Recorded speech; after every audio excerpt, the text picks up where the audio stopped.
మాతా కృపాకరీ మాతా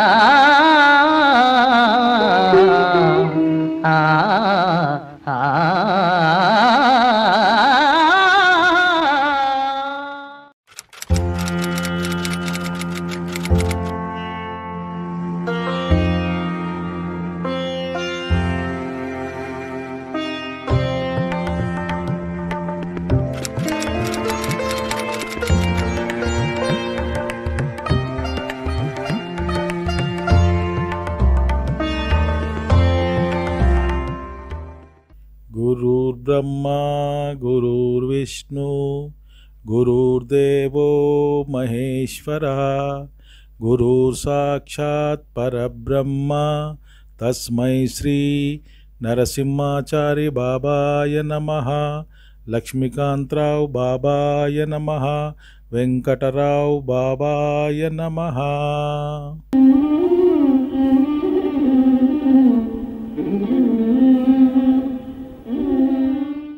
వారు ప్రతి సంకీర్తనలో ఉండేవారు. వాళ్ళు విజయవాడ, గుంటూరు, రాజమండ్రి, ఏలూరు. తర్వాత వారి భర్త గారు ఎన్నో రచనలు చేశారు. మాకు వీళ్ళందరి గురించి చాలా కొంచెమే తెలుసు. తెలిసిన కాడికి ఉన్న కాడికి తెలిసిన కాడికి మేము చెప్తున్నాము. కనుక వాళ్ళు వేమారెడ్డి గారు, అంటకుమారక్కయ్య గారు అందరూ కలిసి వాళ్ళిద్దరు కలిసి ఎన్నో రచనలు చేసినట్టు కొన్ని పుస్తకాలు కూడా నేను చూశాను. భావ ప్రచారం చాలా బాగా చేశారు వాళ్ళు. పుస్తక రూపంలో కానీ, సంగీత రూపంలో కానీ, నామక రూపంలో కానీ చాలా సప్తాహాలలో నేను చూశాను. వారికి కూడా అనుభవించినందుకు కృతజ్ఞతలు. ఎవరైనా శాంతంగా భావన మాట్లాడినట్టు మీకు ఎవరైనా తెలిసి కొన్ని విషయాలు తెలిస్తే చెప్పొచ్చు.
వీళ్ళంతా నాకు ఆ బృందావనంలో అక్కడ ఉన్నప్పుడు సప్తాహానికి వచ్చినప్పుడు వీళ్ళందరి దగ్గర నాకు ఎంత సన్నిహితం అంటే, వీళ్ళందరూ వచ్చారంటే నాకు ఒక ఫ్యామిలీ వచ్చినట్టుగా అనిపించేది. నాకు సంవత్సరానికి ఒకసారి నాకు మన ఆంధ్ర వాళ్ళు కనిపించేవాళ్ళు. ఎంతో ప్రేమగా మాట్లాడేవాళ్ళంటే ఆ యొక్క ప్రేమ చెప్తున్నాను కదా నేను, మాకు మాట్లాడాలని కాదు, వాళ్ళ యొక్క హృదయ స్పర్శను పొందాలని. ఇక్కడ ఏదో మాట్లాడాలి, ప్రశంసించాలి, స్తుతించాలి అనేది మా ఉద్దేశం కాదు. మా ఉద్దేశం ఏంటంటే మా హృదయ స్పర్శని మేము మాతృమూర్తికి ఎంత మేము రుణపడి ఉన్నామో తెలియదు. ఆ రుణాన్ని, ఆ ప్రేమను ఏం పొందుతున్నామో అట్లా ఒక టెలిపతి ద్వారానే వెళ్తున్నటువంటి ఆత్మీయ సత్కారం ఇది. మాతృదేవ భవాని అందరూ నాకు తల్లులాగా అటువంటి ఒక క్షేత్రంలో నేను వీళ్ళందరితో నేను గడిపిన ఆ క్షణాలు చాలా మధురానుభూతి. కనుక చెప్పడం అమ్మ చెప్తున్నారంటే ఓ 12-2 గంటలకైనా ఉమా నామం ఉంది, 2 గంటలకంటే 10 వెళ్ళిపోయి 2 గంటలకి ఎంతో ఉత్సాహం. చిన్న పిల్లల్లాగా పొద్దున్న 4ంటికి చెప్పినా అదే ఉత్సాహం, సాయంత్రం చెప్పినా అదే ఉత్సాహం. ఆ ఉత్సాహం ఒక ప్రవాహం లాంటిది, జీవ నది అంటామే, లైవ్ అన్నమాట. అమ్మ దయ, అమ్మ పైన అంత ప్రేమ, అనురాగము, అంత ఆర్తి, అటువంటి మాతృమూర్తులను సత్కరించండి రా అని అమ్మ మా వారిని ఆదేశించడము, ఆ ఆలోచన ఆచరణ కావడము ఉస్మాహార ఫౌండేషన్ యొక్క భాగ్యము అనుకుంటాము. శ్రీమాన్ నరసింహాచారి బాబా యొక్క దివ్య ఆశీస్సులు, ఆ అనుగ్రహం అని మేము భావిస్తున్నాం. जय बोल कुसुमहना प्रभु की जय, माई कुसुमतल्ली की जय, हर गोपाल मणि की जय. మాణిక్యరావు బాబా నాకు ఫోన్ చేసినప్పుడు, అమ్మ మీరు రావాలి అంటే, ఏముంది నాయన ఈ మట్టి బొమ్మకి ఏం చేస్తాం నాయన, ఎదురిద్దరు ఉన్నారు దంపతులు ఉన్నవారు చెయ్యండి సన్మానం, అమ్మ బాబా నిలబడినట్టు ఉంటుంది బాగుంటుందండి. లేదమ్మా అమ్మ అట్లా అనుకుని ఉంటే మనకు అమ్మ ఎక్కడ దొరుకునమ్మా. బాబా తదనంతరం 30 సంవత్సరాలు బతికింది మన కోసం అమ్మ. నేను కూడా వచ్చేస్తానయ్యా నీతో పాటు అంటే, అమ్మ బాబా అన్నాక బిడ్డలు వెంగబడతారమ్మా ఇద్దరు ఒక్కసారి వెళ్ళిపోతే. సంపంగిరావు నాన్నగారు మాకు మరీ చెప్పేవారు, అమలాపురం సంపంగిరావు ఇద్దరు ఒకసారి వెళ్ళిపోతే బిడ్డలు వెంగపడతారమ్మా, నువ్వు ఉండు తల్లివి, మాతృదేవి నువ్వు ఉంటే నేనున్నట్టే, నీలో నేను ఉంటాను, ఎక్కడికి పోలేదు, ఇక్కడ నీ దగ్గరే ఉంటాను. అట్లా చెప్పినట్టు బాబా వెళ్ళిపోయిన తర్వాత కూడా అమ్మ 30 సంవత్సరాలు మన కోసమై బ్రతికి, నాన్న లేకపోయినా బిడ్డలకు అంత బాధ ఉండదేమో కానీ తల్లి లేని బాధ ఎంత అంతా కాదు అని చెప్పి బాబాయే మనకు లేఖల్లో చెప్పిన. అట్లా ప్రభు బాబా బిడ్డలు పెడుతున్నారు అంటే, మీరు you are my living reports, you are my living reports అన్నారు బాబా. మీరు నా సజీవ ప్రతీకలు. హరణాలు భక్తులు వెళ్తున్నాడంటే భక్తులు అనిపించుకోవడానికి నేను తగనేమో కానీ, మనం అనడానికి నేను సరిపోను, నేను తగనేమో కానీ బిడ్డలు అనిపించుకోగలను. నేను ప్రభు బిడ్డను ధైర్యంగా గుండె మీద చేపెట్టుకొని చెప్పగలను, నేను ప్రభు బిడ్డను. ఎందుకంటే ఇతరులకు నేను ద్రోహం చెయ్యను, కళలో కూడా నేను ఇతరులకు ద్రోహం చెయ్యను. నేను ద్రోహం చేసి నా తండ్రికి అపవాదు తేను, నా తల్లికి అపవాదు తేను, నా తండ్రికి అపవాదు నేను తేను, ఉస్మాహార బిడ్డను నేను అని ధైర్యంగా చెప్పుకోవాలి. నేను ఇందుచేత నాయన ఇచ్చిన ధైర్యం అని విశ్వాసం, ప్రభు ఏందన్నా విశ్వాసం. అనుక్షణం నాతో పాటు ఉన్నాడు నా తండ్రి. నేనున్నానమ్మా, నీకెందుకమ్మా భయం, నేనున్నాను. ప్రతి సంఘటన ఏదన్నా కానివ్వండి, ఎవరు అవమానం చేయనివ్వండి, అపకీర్తి చేయనివ్వండి, అన్యాయం చేయనివ్వండి, నీకు వద్దమ్మా, ఈ చెవితో నీ చెవితో వద్దు, అది నీ హృదయం దాకా వెళ్ళనివ్వద్దు, మనసు దాకా వెళ్ళనివ్వద్దు అంటాడు. కానీ మానవ మాత్రం కదండి, మనం ఉప్పు కాలం తింటున్నాం కదా, ఎవరన్నా అనగానే సర్రమని వచ్చేది కోపం. ఎందుకంటే దానికి ఖర్చు లేదు, నయా పైసా ఖర్చు లేదు, బాధ లేదు, ఏమీ లేదు. కోపం అనేది తినకుండా కొనకుండా వచ్చేది కోపం. ఆయన నీకు ఆ కోపం వద్దమ్మా అంటే 80% తగ్గించుకున్నాను నేను. ప్రభు సాక్షిగా తెచ్చుకోగలను, 80% మా నాయన సాక్షిగా 80% తగ్గించుకున్నాను. పౌరుషాన్ని, కోపాన్ని, బద్ధకాన్ని అన్నిటినీ కూడా 80% తగ్గించుకొని మా నాయనకు ముద్దు పెట్టగా మిగిలి వెళ్ళాలనేది నా ధ్యేయం. మా నాయన 2 చేతులతో ఆహ్వానించి కౌగలించుకొని తీసుకెళ్ళాలి. మా వారిని కూడా హరా అని ఇట్లా కళ్ళు తీసి చూసారు, హరా అన్నారని తర్వాత చూసారు. MBBS చదివి నేను 30 సంవత్సరాలు బట్టి ప్రాక్టీస్ చేస్తున్నానమ్మా, ఎంత సునాయాస మరణం నేను నా లైఫ్ లో చూడలేదమ్మా అని డాక్టర్ గారు మెచ్చుకున్నారు. ఏ దేవుడిని కొలుస్తారో కానీ మీరమ్మా, ఆ దేవుడు చాలా గొప్పవాడని నేను మెచ్చుకుంటున్నాను, నేను ఒప్పుకుంటున్నానమ్మా అని చెప్పాడు. MBBS ఆయన తల దగ్గర ఉన్నాడు, ఆయనే నాయన కుస్మహరుడు, కుస్మహరనాథుని అంటాం మేము, ఆయనే నాయన మీకు వచ్చే దేవుడు అంటే. నిజమమ్మా, ఆయన వచ్చి తీసుకెళ్ళారు ఆయన్ని, మీరు బాధపడాల్సిన పని లేదు ఆయనతో అని. నయా పైసా తీసుకోలేదండి, నేను వచ్చి కూర్చున్నంత అంత అయిపోయింది. ఆయన మధ్యాహ్నం హాయిగా భోజనం చేశారు, అంతా చేశారు, కార్యక్రమం అంతా బాగానే ఉంది, మనుషులు ఏమాత్రం తేడా లేదు.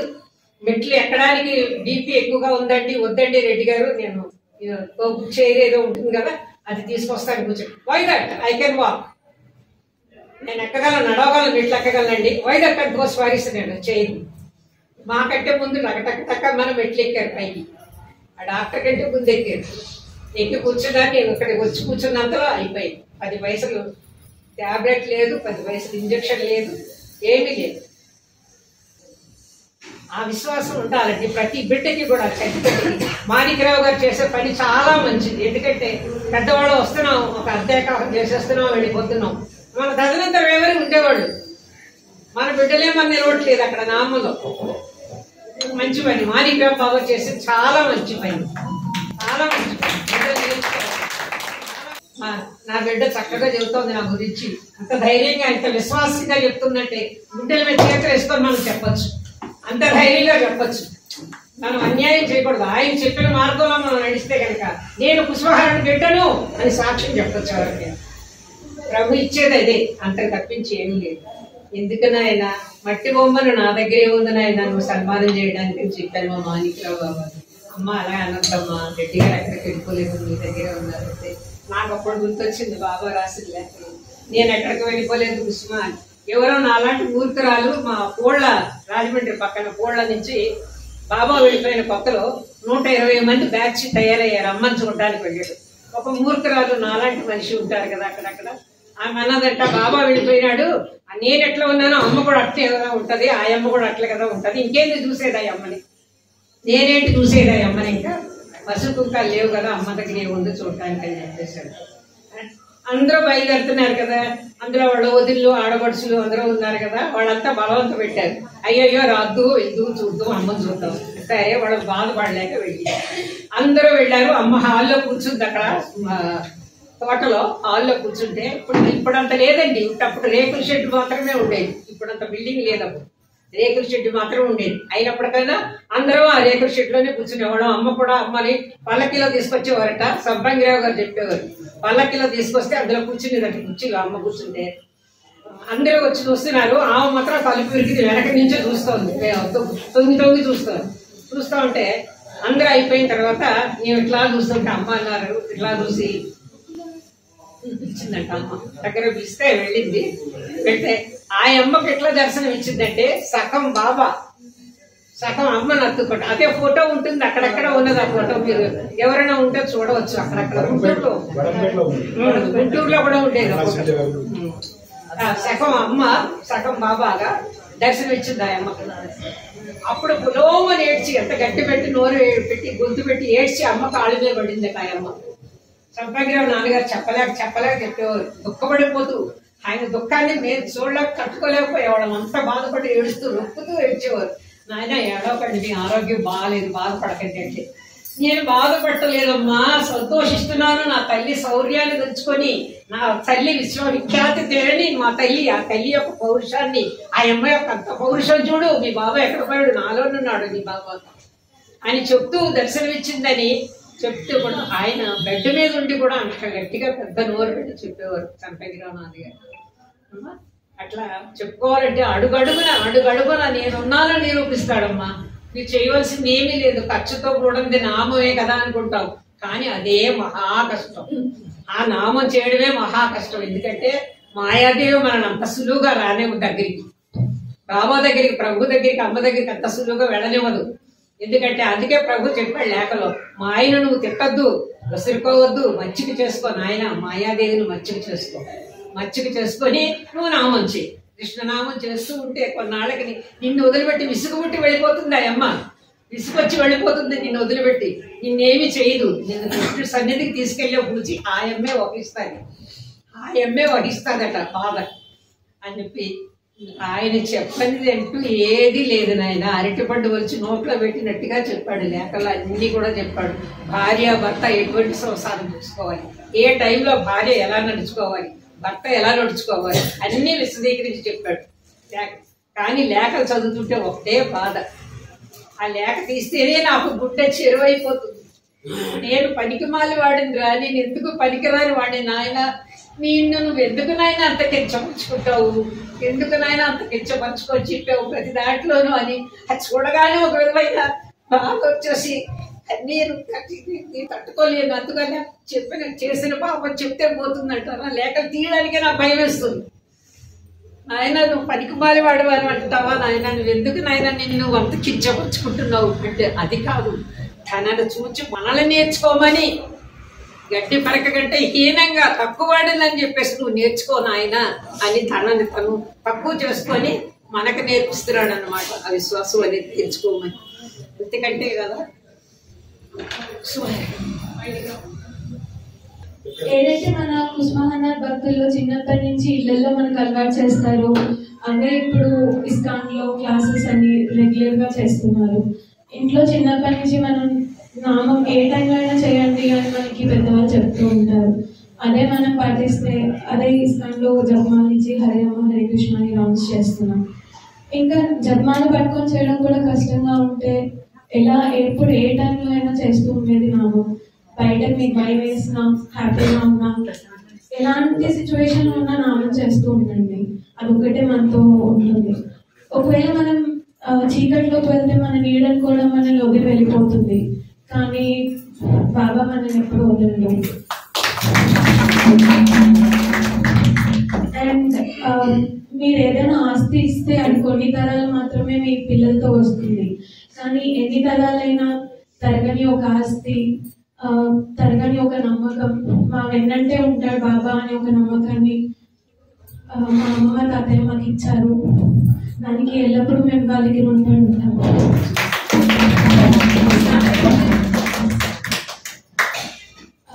ఒకే ఒక చిన్న మనవి అండి, మాణిక్రావు అంకుల్ గారు చాలా మంచి పని చేస్తున్నారు. యూత్ అనేది నెక్స్ట్ స్టెప్. చాలా మంది పెద్దవాళ్ళు ఉంటారు, నెక్స్ట్ జనరేషన్స్కి ఎవరెవరో కూడా తెలియదు. మా అమ్మమ్మ తాతయ్య పేరు మీదే మాకు ఇప్పటికీ ఒక రికగ్నైజేషన్ వస్తూ ఉంటుంది. అందుకని అందరూ తరచూ వచ్చి ఇక్కడ ఒక బాబా ఫ్యామిలీ అనేది ఏర్పరచుకోవాలని మనస్ఫూర్తిగా కోరుకుంటున్నాను. కుస్మహరా.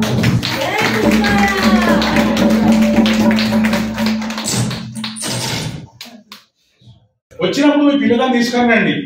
పిల్లలను తీసుకొస్తే పిల్లలకు 12 to 1 ఒక గంట సేపు సమయం వాళ్ళకి కేటాయిస్తానని చెప్పేసి ఆశ్రమం వాళ్ళు తెలియజేశారు. వాళ్ళకు ప్రత్యేకమైన కృతజ్ఞతలు తెలియజేసుకుంటున్నాను. కనుక ఈ విషయాన్ని దృష్టిలో పెట్టుకొని మీరు ఇక్కడ నుంచి మా కార్యక్రమం ఎట్లయినా 3 నెలలు 6 నెలలు సంవత్సరం 3-4 కార్యక్రమాలు ఉంటాయి. ఆ కార్యక్రమంలో ఎట్లయినా మేము పిల్లలకి అవకాశం ఇవ్వం. పెద్దవాళ్ళు మాత్రం ఇవ్వము. పిల్లల పక్షపాతమే మేము. పెద్దవాళ్ళు కేవలం వినాలే, ఆనందపడాలి, ఆశీర్వదించాలి. అయ్యో నామం చెప్పలేమని బాధపడదు. ఎందుకు బాధపడదు అని అంటే మీరు పిల్లలు ఎవరికి ఇయ్యారు. మీరు పెద్దోళ్ళంతా మీరే గంటలు వాడుకుంటూ పోతుంటారు. ఇంకో నామం చెప్తా కానీ పిల్లలకు ఇయ్యనే కదా అసలు. ఈ 15 ఏళ్ళుగా నేను చూస్తున్నా, ఆ కసితోనే నేను ఈరోజు పిల్లలకు డెవలప్మెంట్ చేస్తున్నాను. మీరు అంతేకాలం చూసినట్టే పిల్లలు ఎంత చక్కగా వాడికి ఒక్కొక్క పిల్లలు దాన్ని సరిపోలేదు. అంతేకాలం సరిపోలేదు. రేఖాలు పెట్టడానికి కూడా రెడీ అయినాం. కాకపోతే కొంచెం కొన్ని కారణాల వల్ల తప్పించి తప్పకుండా వస్తుంది. మీరు చూసే రోజు వస్తుంది. ఇంత నిండా పిల్లలు పేరెంట్స్ అందరూ వస్తారు. వాళ్ళకు ఏకాంతం పెడితే కూడా సరిపోదు. ఫస్ట్ సండే ఇట్లా కార్యక్రమానికి వస్తారు కనుక పిల్లలను తీసుకొని రండి. 12 లోపల రండి. 12 నుంచి 1 గంట వరకు రండి. 1 గంట నామం చెప్పండి, ప్రసాదం తీసుకోండి. ఉంటే సాయంత్రం వరకు మీకు వీలుంటే తప్పకుండా ఉండండి. లేదు అంటే అర్జెంట్ పనులు ఉంటే 12 నుంచి 1 దాకా పిల్లలకు నామాలు చెప్పేయండి. మీ పనులు చూసుకోవచ్చు. అందరూ దృష్టిలో పెట్టుకోవాల్సిందిగా కోరుతున్నాం. మీరు ఇవ్వాల్సిన ఉస్మానియా ఫౌండేషన్కి ఇవ్వాల్సిన మీ థ్యాంక్స్ ఏంటంటే మీరు మీ పిల్లలను తీసుకొని రండి. ఇక్కడ ఉస్మానియా ఫౌండేషన్ ఖచ్చితంగా పిల్లల కార్యక్రమే. తర్వాత ఫస్ట్ సండే నాడు కూడా ఒక 1 hour ఇచ్చింది కనుక దీన్ని 2 సద్వినియోగం చేసుకోండి. మీరు మిగతా కార్యక్రమాలు పిల్లలను తీసుకురండి. ఒక అవగాహన వస్తుంది. ఆ పిల్లలకు అవకాశం ఇవ్వకపోవచ్చు, ఇవ్వచ్చు, చెప్పలేము. దానికి అవకాశం ఉంటే ఇస్తారు, లేకుంటే ఇవ్వకపోవచ్చు. ఇస్తే ఓకే, ఇవ్వకుంటే కూడా నథింగ్. ఇక వేరే ప్లాట్ఫామ్స్ ఉన్నాయి కనుక దాన్ని వినియోగించుకోవాలని చెప్పి కోరుకుంటున్నాం. ఏదైతే తరగని సంపదనో అది ఇచ్చారు కాబట్టి ఈ రోజు మనము ఎన్ని అవరోధాలైనా ఆటంకాలైనా తట్టుకొని మళ్ళీ అలా పైకి ఒక అద్భుతం ఇచ్చుకుంటూ నిలబెట్టగలుగుతున్నదే నామం. చిన్నప్పుడు నాకు కూడా ఆ గుళ్ళో వెళ్తే కొంచెంసేపు నామం గట్టిగా చెప్తే ప్రసాదం ఎక్కువ పెడతారని చెప్పేవాడు. అది ప్రసాదం ఎక్కువ నామం తక్కువ తెలియదు, కానీ అందరికంటే ముందు గట్టిగా గుర్తు తీసుకొని చెప్పేశారు నామం. హరే రామ రామ రామ హరే హరే హరే కృష్ణ కృష్ణ కృష్ణ హరే హరే. ఆ చిన్నప్పటి ఆ సేవ మా ఇంట్లో చాలా మంది ఉన్నారు, అక్క చెల్లెళ్ళకి చాలా మంది ఉన్నాం. కానీ మా నాన్నగారు అక్కడ గీతా మందిరంలో కృష్ణుడు ఉంటాడు, శ్రీకృష్ణుడు ఉంటాడు. అక్కడ ఒక కొద్ది కాలం ఎవరు చిమ్మేవాడు లేదు గుడిని, మందిరాన్ని. అందరు పంతులు ఏం చేద్దాము, ఆ ముసలానికి చేత కావట్లేదు, పంతులు ఏం చేద్దాము అంటే ఇంకొకరు పెడదాము అని అన్నారు. ఇంకొకరు పెట్టే కంటే ముందు అంతవరకు కుదురుకునే వరకు మన పిల్లల్ని పంపించి ఊడిపిద్దాం అక్కడ అన్నారు. అంటే ముందు ఎవరైతే చెప్తారో ఆదర్శము మన ఇంటి నుంచి స్టార్ట్ కావాలి కదా. దానికి నేను దొరికిన మా నాన్నగారికి రోజు 5ంటికి లేపి నాకు అల్లం చాయ్ అంటే చాలా ఇష్టం. అమ్మ అల్లం చాయ్ చేశాను, అల్లం చాయ్ తాగేసి నువ్వు వెళ్ళేసి అప్పుడు ఊడ్చేసి రామ్మా అని. అంటే అప్పుడు కష్టం అనిపించింది. నామసప్తాహాలకి పేరు రాసుకొని రామ్మా అంటే కష్టం అనిపించింది నాకు. ఒకరొకరి ఇంటికి వెళ్ళి నేను తలుపు తట్టి ఎందుకు బాబా రాసుకురావాలి, ఇంతమంది ఉన్నారు కదా వాళ్ళందరినీ వదిలేసి నన్నే ఎందుకు పట్టుకుంటారు నన్ను అడిగాను. అంటే నాకు తెలీదు ఇట్లా కార్యక్రమాలు చేయాలి, ఇట్లా నేను ప్రతి దగ్గరికి వెళ్ళాలి అనేది. వాళ్ళు మహాత్ములు కాబట్టి చాలా పరీక్ష పిలుస్తారు నాకు. నేను అనుకునేదాన్ని మిగతా అందరూ అంత బాగున్నారు కదా, మనకి ఏం కట్టండి ఉండొచ్చు కదా అనిపిస్తుంది కదా ఎవరికైనా. కానీ ఆయన తీసుకున్న పథం నా వైపు చాలా అత్యున్నతమైన ధామానికి తీసుకెళ్తామని ఆయన అనుగ్రహ భాషను చిన్నప్పుడే చేశారు. తను పెద్దగా చెప్తాను. ఆ విధంగా ఈరోజు నాకు ఎన్నో జ్ఞాపకాలు పిల్లలను ఇస్తూ ఉంటే, అయితే ఇప్పుడు నాకు సోదర సమానులు, ప్రేమ భక్త మండలి, భక్త బృందం, ప్రేమ భక్త బృందం అని ఆచార్య బాబాచే పిలిపించుకున్నటువంటి గొప్ప భక్త బృందం పండ్లగూడ హర్నాథ్ అన్న. నేను చాలా కష్టకాలంలో ఉన్నప్పుడు 2008లో నాకు ఒక ఆసరా లేదు. బాబా దగ్గరికి వెళ్తే బాబా నామం చేసుకోమన్నాను. అదంతా స్టోరీ అందరికీ పాత కనిపిస్తుంది. నాకు అది నిత్యనూతనమైన కథ.